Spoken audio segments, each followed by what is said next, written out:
Back again here at Non-Academic. So we recently noticed that lots of people are starting to become unaware on what the unique thought concept is in non-academics' eyes. So we thought we would come up here and clear that up for you. Right, Aishi?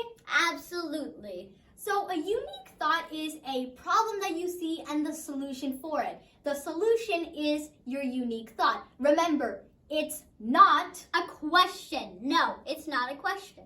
A question would be, why do we have so many planets in the sky? Another one is, why do we have so many cars? No, that's a question. A unique thought would have been if you say, buy electric cars to reduce pollution. We also try to stay away from high volatile, controversial, or even short-lived unique thoughts. So try and stay away from those problems and focus on the main ones.